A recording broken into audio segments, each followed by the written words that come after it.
é preciso ter alguém que dê autossustentação à prefeitura.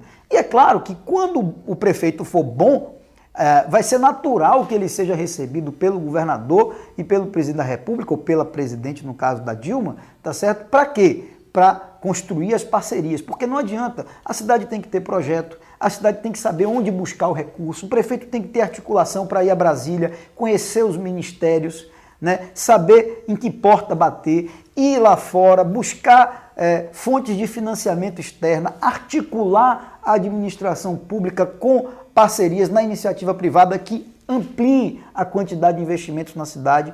Tudo isso tem que ser feito pelo prefeito, não pelo amigo de A, B ou C. Então, essa passagem pelo Legislativo pode ser uma escola para...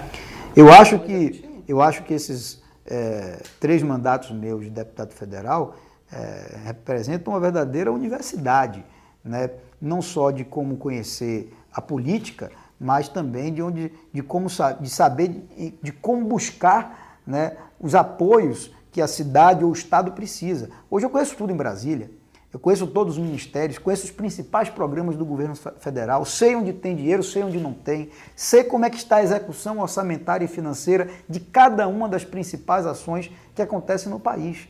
E esse conhecimento acumulado, eu espero mais cedo ou mais tarde oferecer a Salvador e a Bahia. Nós temos hoje 2 grandes novelas. O Metrô, que não ata nem desata, e agora a Fonte Nova. Qual a avaliação que o senhor faz dessas 2 obras?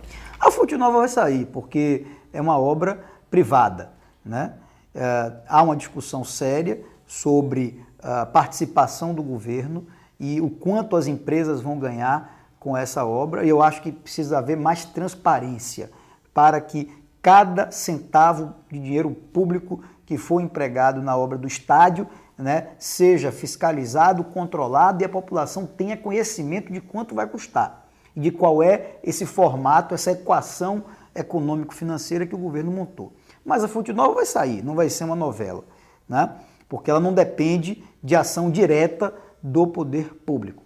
Já o Metrô é uma novela que até agora a gente não pode enxergar um final feliz. Uma vez eu disse a João Henrique, ele ainda era prefeito no primeiro mandato, disse a ele, olha, se você não for para cima e não chamar a responsabilidade e não destravar os problemas, você vai encerrar o seu segundo mandato sem inaugurar o metrô. E nós estamos, lamentavelmente, caminhando para isso. Lamentavelmente, nós estamos caminhando para isso. E eu acho que vai ser uma vergonha se isso acontecer, para a cidade e para a administração municipal, né? Mais uma vez, volta ao problema de gestão, de liderança política. Se eu fosse prefeito, eu ia mexer meio mundo, né? Ia criar uma convulsão política, mas essa obra já tinha saído.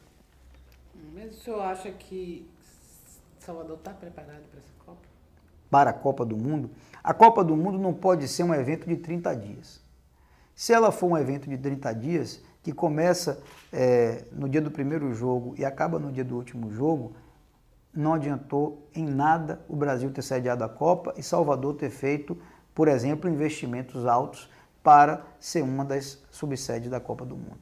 Ela tem que representar muito mais. E no projeto da Copa, né, eu acho que existem 2 áreas que, se forem...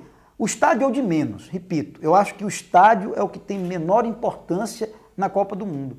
O que terá maior importância para o futuro de Salvador na Copa do Mundo são 2 coisas. Primeiro, o esforço que a cidade precisará fazer na área de segurança pública para receber visitantes, turistas e pessoas do mundo inteiro que vão vir para cá, né? Existe um compromisso de incrementar recursos importantes para combater a violência e fazer Salvador uma cidade segura. Esse é o primeiro legado que a Copa tem que deixar. E o segundo legado que a Copa tem que deixar é diminuir o problema do transporte público e, consequentemente, do trânsito em Salvador. E é por isso que é preciso haver imediatamente uma decisão de colocar os corredores. Eu fico vendo essa discussão BRT, VLT, e as pessoas não estão preocupadas em saber quanto custa cada projeto, tá certo? E em quanto tempo pode ser feito. E quanto vai custar para a população isso também?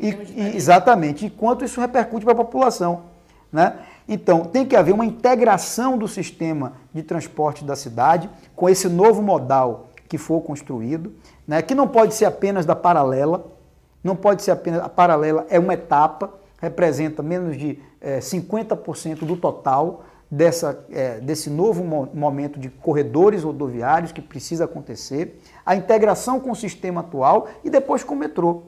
E o metrô não vai poder ficar em 6 quilômetros. O metrô tem que ter pelo menos 12 quilômetros, chegando a Pirajá e depois, quem sabe, puxando uma perna para Cajazeiras, para ele ter viabilidade econômica. Hoje, não é, basicamente ali da rótula do Abacaxi, que é onde o metrô começa, tá certo? Até o centro da cidade, ali na Estação da Lapa, você não tem, digamos, uma vocação natural de demanda. Então, a equação econômica para o metrô funcionar, ela não fecha. A passagem vai ter que ou custar muito dinheiro, que o cidadão não pode pagar, ou o governo vai ter que entrar com subsídio, que eu sei que o governo federal não vai querer dar. Então, esse é um problema grave. Então, eu diria que a Copa do Mundo, voltando para a pergunta, ela tem que deixar 2 legados para a cidade, né? O menos importante é o estádio. É um estádio bonito, é o menos importante, né? Porque estádio Salvador já tem, Barradão já tem Pituaçu. Ótimo que tem uma Fonte Nova de primeiro mundo. Maravilhoso, lindo, ok. Mas isso é coisa da iniciativa privada, tá certo? Tem que deixar um esforço na área de segurança pública para que exista a redução da violência e as pessoas cheguem aqui e se sintam seguras e, sobretudo, né, também tem que deixar essa questão do transporte público resolvida para diminuir o problema do trânsito de Salvador. Na campanha do senhor, o senhor trouxe aquele especialista que teria conseguido resolver o problema da violência na Colômbia, que é um dos países mais violento. Né, eu dei 2 contribuições que eu espero que possam ser bem trabalhadas junto ao governador, e eu vou aplaudir. Se der certo, eu vou aplaudir. Eu não sou o sujeito que fico torcendo contra a Bahia, né? Ou torcendo pela lógica do quanto pior, melhor. Não. Nós trouxemos o Hugo, ele fez um trabalho extraordinário na Colômbia, e eu não conheço os detalhes do que ele está acertando com o governo da Bahia, mas é uma pessoa extremamente qualificada e que pode fazer um grande trabalho, né? Sobretudo nessa área de pacificação dos bairros, né, de ocupação dos bairros. Eu acho que ele tem muito a contribuir. E a outra coisa que nós lançamos, a outra ideia, foi exatamente tirar a rodoviária daquele centro ali de Iguatemi, levando, né, para as mediações da BR-324. Foi uma outra ideia que eu propus na minha campanha. Engraçado que lá atrás, quando eu falava do Big Brother Bairro, que eram as câmaras de vídeo monitoramento, né, da participação da prefeitura no esforço da segurança, muitos me atacavam.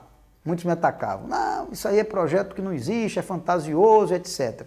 Quando eu falava em tirar a rodoviária dali e levar para a 324, da mesma forma, muitos me atacavam. Eu agora fico feliz do governo estar incorporando essas ideias. E eu acho que esse é o papel nosso mesmo, é provocar. Eu tenho uma oposição combativa, crítica, mas eu também tenho uma postura propositiva. Eu acho que o grande ganho que eu tive na campanha de 2008 para prefeito de Salvador foi exatamente a capacidade de apresentar ideias novas à cidade, de ter reunido equipe de pessoas qualificadíssimas para apresentar ideias novas, que eu quero contribuir em 2012, seja como candidato ou apoiando alguém, eu quero contribuir com outras ideias tão boas quanto. Para a gente encerrar, avaliação do governo Wagner, avaliação do governo Dilma Rousseff. Bom, o governo Dilma, vamos avaliar pelo que aconteceu nesses 6 primeiros meses. Wagner a gente já pode avaliar por 5 anos e meio, né? 4 anos e meio. Dilma, os 6 primeiros meses dela, nenhuma grande obra, nenhum grande projeto tirado do papel, nenhuma grande promessa cumprida. Nenhuma grande promessa cumprida. Um enorme escândalo, que foi o escândalo do Palocci, uma gravíssima crise política que tomou conta da base dela.